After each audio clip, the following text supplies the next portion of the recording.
Shalom, eu sou a Bispa Renata da Igreja Ministério Casa de Oração e eu quero compartilhar uma palavra com você que está no livro de Mateus, capítulo 16, versículo 13, que diz assim: Tendo chegado às regiões de Cesareia de Filipe, Jesus perguntou aos discípulos: Quem os homens dizem ser o Filho do Homem? E eles responderam: Alguns dizem que é João Batista, outros Elias, outros Jeremias ou alguns dos profetas. E Jesus lhes perguntou: Mas vós, quem dizeis que eu sou? Essa palavra é tremenda, uma palavra assim que o Senhor ele faz tipo uma pegadinha com os seus discípulos, e todas as vezes que eu leio isso, ou que eu vejo alguém ministrando essa palavra, eu sim sou advertida e sou muito ministrada com essa palavra, porque é um segredo espiritual muito forte para as nossas vidas, porque o Senhor Jesus ele faz essa pergunta, eu creio que ele está ali reunido com seus discípulos e ele começa a dizer assim: olha, o que as pessoas estão dizendo, o que é essa sociedade, quais são os pensamentos que elas têm a meu respeito, né? E aí eles começam a dizer, uns dizem que o Senhor é João Batista, outros dizem que o Senhor é Jeremias, outros dizem que... e começa a dizer, um dos profetas, um homem iluminado, um homem com propósito. E aí o Senhor Jesus vira para os seus discípulos, eu imagino olhando no mais profundo dos seus olhos, e ele é muito diretivo, ele diz assim: tá, e vocês? O que vocês acham que eu sou? Porque Jesus não estava interessado em saber o que a sociedade estava dizendo, o que os saduceus, que os fariseus, que os zelotas, né? O que eles estavam, os essênios, o que eles estavam pensando sobre Jesus. Ele queria fazer uma pergunta que é uma reflexão, uma autorreflexão de nós mesmos, daquilo que nós somos. Né? Não tem como você amar se você não se ama, você querer cobrar o amor do outro se você não se ama. Não adianta você querer que as pessoas te valorizem se você, perante as pessoas, você não se valoriza, você entende? Então, quando o Senhor Jesus ele faz essa pergunta, ele está fazendo uma pergunta para que a gente realmente nós possamos olhar e sermos críticos conosco mesmo. Eu conheço a Jesus, né? E o conhecer, intimidade. O que é intimidade? Andar com a pessoa, né? Assim, quanto mais você tem intimidade com a pessoa, mais você conhece a pessoa. Quanto mais o nível de tempo que você dá com aquela pessoa, maiores são tipo as histórias episódicas que você tem a respeito dela. Você constitui, na verdade, um pensamento muito diretivo e muito firmado a respeito daquela pessoa. Então, às vezes pode chegar uma pessoa e falar um absurdo de alguém que você conhece, e você pode dizer assim: não, essa pessoa não é assim, essa pessoa é assim, né? Às vezes você vai comprar uma roupa para uma pessoa, sei lá, alguma coisa, né? Vou dar um presente para a bispa. E de repente você fala assim: eu vou comprar tal coisa. E a pessoa fala: não compra porque ela não usa, ela é assim, assim, assim. Por quê? Porque a pessoa me conhece, ou a mesma coisa com você. E é nesse nível de fala que o Senhor Jesus ele faz uma pergunta para os seus discípulos, né? E vocês, o que vocês acham que eu sou? Queridos, a gente só pode ter essa resposta com Jesus, minha querida, se você tem tempo com ele, se você tem as suas histórias episódicas, sabe? Eu posso contar de vezes que eu tive sonhos, de vezes que eu estava orando e eu pedi para que Jesus sentasse e eu relatei algumas coisas e no outro dia o Senhor me respondeu, de sonhos proféticos, de ouvir assim, o Senhor falar que assim no pé do meu ouvido, e eu me apaixonar pelo Senhor, de eu ter certeza, porque às vezes as pessoas estão se convertendo, estão dentro da igreja, mas ainda elas estão alinhadas em pensamentos filosóficos, sabe? Dentro de uma conduta que não é a conduta daquele que conhece o Senhor Jesus. Por exemplo, os animistas, né? Eles são panteístas e tudo para eles assim tá baseado em espiritual, tudo é espiritual, né? Então antes de ir pro médico eles vão lá na benzedeira, antes de eles fazerem tipo uma cirurgia eles vão sacrificar os seus deuses, antes para casar vão lá agradar os seus deuses com presentes, porque eles têm medo, porque tanto os deuses podem abençoá-los como eles podem enfurecer os deuses e os deuses amaldiçoá-los, né? Então eles ficam assim, sempre naquele momento assim de um desconforto, confio, mas também ando meio desconfortável. E quantas pessoas estão dentro da casa do Senhor e não conseguem sentir a paternidade do Senhor? Eu imagino às vezes o trabalho que eu dou para Deus, porque eu não sei o que é ter um pai, né? Praticamente, quando com 4 anos de idade, 4 para 5 anos de idade, meu pai faleceu. Então, assim, para mim é muito difícil. Eu sempre vi a minha mãe trabalhando, eu sempre vi a minha mãe contando dinheiro para pagar as contas. Foi a minha mãe que me levou para a loja, foi a minha mãe que comprou a primeira bicicleta, foi a minha mãe que comprou o primeiro patins, foi a minha mãe que estava lá me levando para o hospital, cuidando assim, né? Era a minha mãe que me agasalhava na época de frio. Então, era tudo a minha mãe. Então, eu tenho muita dificuldade, assim, no perfil masculino na minha vida. Às vezes eu brinco com os meus amigos, gente, como que homem pensa? Às vezes eu fico, eu penso assim, mas ei, como que você pensa? E eu tenho, na verdade, assim, como se diz, uma curiosidade. Eu admiro muito como os homens são bem, assim, fáceis e diretivos, assim, quando eles vão resolver alguma coisa, ou no seu emocional. Eu acho interessante isso, mas por quê? Porque eu tenho dificuldade. E eu fico pensando, Deus, eu preciso conhecer a sua paternidade, eu preciso experimentar a sua paternidade, eu preciso realmente me sentir filha do Senhor.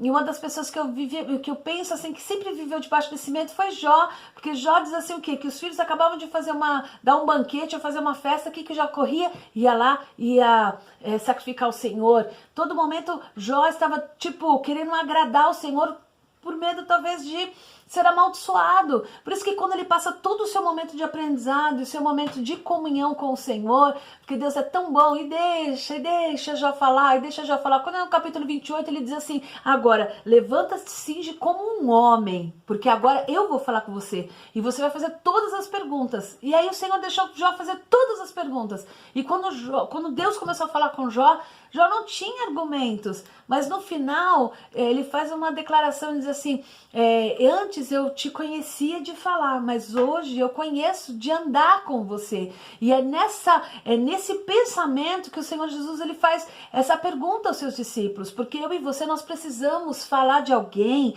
que nós conhecemos. E esse lugar é no quarto de oração, nesse lugar é no meu devocional com Deus, esse lugar de conhecimento é eu andar com o Senhor. Quantas vezes, meu Deus, há poucos dias eu passei assim algo tremendo, eu fui levar uma pessoa no hospital e eu levei pela fé mesmo, era o momento que a pessoa ia fazer uma cirurgia e eu não tinha um pau para dar um doido na bolsa. E eu só tinha gasolina no carro, e aí todo mundo foi ver lá a pessoa que estava adoentada, e eu com o meu carro lá no estacionamento. E eu disse, Deus, tomara que eu esteja certa, que eu tenho tanto na conta bancária, Deus. E eu fiquei todo momento ali no momento da visita, e eu dizia, Deus, eu sou uma sacerdote, Deus, não deixa eu passar vergonha, Deus, eles não têm também, Deus, e agora? Meu Deus do céu. E quando foi a hora de eu pegar o carro, momentos antes eu peguei o meu celular da bolsa, e quando eu vi, eu tinha um valor na minha bolsa, e eu falei, Deus, muito obrigada. E aí quando eu fui, mesmo assim, eu disse, Deus, eu vou passar o meu cartão, enfim, eu passei o cartão e o valor tinha, e eu consegui pagar. Parece que é uma coisa tão, tão assim, besta, mas o Senhor foi comigo. O Senhor, ele viu o meu clamor, ele viu minha preocupação. Então isso é uma história episódica minha com o Senhor, e tem tantas outras na minha vida que o Senhor fez e que o Senhor tem feito. Isso é um momento de intimidade, é um momento às vezes que eu estou na minha cama e eu começo a falar com o Senhor, sabe? Tá na hora de nós sermos do Senhor e nós termos assim conhecimento, sabe? Termos intimidade com Ele para poder falar para as pessoas, olha, hoje eu tive com Jesus e Jesus foi assim, e Jesus me disse isso com firmeza, porque tá lá na palavra do Senhor, Isaías capítulo 8, eu acho tremendo quando ele diz assim, e o Senhor disse com firmeza, não ande nos caminhos deste povo. Olha, um dos atributos do nosso Deus é firmeza de caráter, ele sabe o que ele está dizendo. Então eu e você precisamos ter firmeza. A gente não pode estar dentro da igreja, mas eu ainda com métodos quando eu ia no Seixa Noé, entendeu? Eu não posso servir a Deus, mas dentro dos parâmetros lá, sei lá, do catolicismo, do espiritismo, né? Ou sendo totalmente holística. Eu preciso ter conhecimento de Deus. Existe uma conduta, a conduta para minha vida é a palavra de Deus, e quanto mais eu leio, mais eu conheço, e mais eu sou apaixonada por Ele, mais eu sou do meu amado, e o meu amado é meu. Eu lembro uma vez, quando todo mundo tem suas neuras de escola, né? Eu lembro que eu tinha uns amigos no seminário, e eles assim, meu Deus, eles detonavam qualquer pessoa dentro da filosofia. Então o professor estava explicando lá e eles começavam a falar de Sócrates, começavam a falar de Platão, e eu ficava assim olhando pro Henrique e pro amigo dele e falava, meu Deus do céu, onde vem tanto conhecimento assim? E aí um dia eu me metia besta, aí desci ali na São Joaquim e aí quando eu olho do outro lado da rua, o que que tinha? Uma loja que eu nunca vi mais na minha vida, uma loja toda estranha, mas eles eram tudo filósofos. E eu fui lá e comprei, eu lembro até hoje, eu tenho esse livro, A Farmácia de Platão, e aí eu cheguei em casa, comecei a ler, meu Deus do céu, que leitura, não saí da primeira página, eu tentava, e aí quando chegava no seminário eu queria, tipo, falar, entendeu? Não, Platão, tanto que eu tenho hoje tem um pé com Platão, que só o sangue de Jesus. Anos mais tarde alguém me deu o Banquete de Platão, outro livro que terrivelmente, que eu não suportei, mas agora eu tenho visto tantas críticas e as pessoas dizendo como esse livro é tão bom, tão esclarecedor em algumas coisas, que eu disse, Deus, eu dei o meu livro de Platão de tanta raiva que eu tinha, porque eu me apaixonei por Sócrates, por Aristóteles, mas o meu conhecimento é básico, do básico, do básico. Mas o que eu estou querendo dizer para você, que eu comprei um livro, eu queria simplesmente sentar com os meus amigos e falar de Platão como eles falavam, com tanta propriedade, porque eles tinham conhecimento de causa. E eu não, eu só tinha peguei um livrinho e achava que eu podia ser assim, né, a filósofa do momento. Não, queridos, é muito mais profundo. O Senhor nos chama para um nível de intimidade, de nós sermos do Senhor, Eu tenho vivido assim histórias tremendas com o Senhor no meu ministério, eu tenho visto cura, eu tenho visto milagre, mas o maior milagre que eu agradeço ao Senhor todos os dias é o nível de intimidade que o Senhor tem me proporcionado. E esse nível de intimidade é debaixo de muita luta, às vezes de muito choro, às vezes de, meu Deus do céu, de a gente sentar assim no chão do quarto e dizer assim, Senhor, hoje eu só vou adorar, tá bom? Hoje eu vou fazer assim, tipo, sei lá, 3 horas de ler a palavra do Senhor, depois nós vamos cantar salmos, e hoje eu nem vou fazer muita pergunta pro Senhor, porque eu não tô entendendo nada, eu posso falar alguma coisa errada, você não tá entendendo? E aí logo após o Senhor simplesmente me responder ou dar sinais, isso é intimidade, mas há no meu caráter uma firmeza. Queridos, eu posso dizer, não vou dizer de privilégio, mas eu fiquei pensando em animista, eu falei, caraca, eu tô dentro desse animismo, porque eu conheci Allan Kardec, conheci a visão espírita, eu fui em Provida, eu estudei sobre a pirâmide, eu conheci tantos outros deuses, mas quando eu cheguei para Jesus, eu disse, não, os conhecimentos mundanos, secularizados, não pode estar dentro do meu coração, eu quero ver o Senhor, eu quero ser a noiva de Cristo, eu quero, na verdade, ter o cheiro, ter os aromas, que quando eu entro assim na minha intimidade com o Senhor, eu sinto os anjos descerem, e o melhor, eu sinto o Espírito Santo ali, me ensinando a orar, me ensinando a falar as coisas corretas, sabe, o Espírito Santo assim me falar versículos bíblicos, e eu tá dentro do carro e o Senhor falar comigo, e o Senhor dá sinais. É para isso que o Senhor tem chamado a minha vida e a sua vida.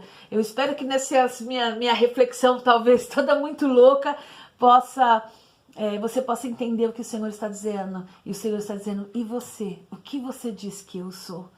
Que você e eu possamos simplesmente responder como Pedro, tu és o Cristo, tu és o Filho de Deus. Ah, tu és o Deus encarnado, tu és o Deus que desceu dos altos céus para morrer morte de cruz, para se fazer maldito, para que eu fosse bendita. O Filho de Deus que morreu, mas ressuscitou no 3º dia. Não há Deus como o nosso Deus.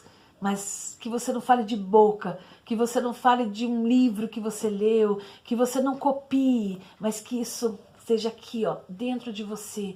Por que você é de Cristo? Porque eu não vivo sem Ele, porque Ele é real. Eu sou o templo do Espírito Santo.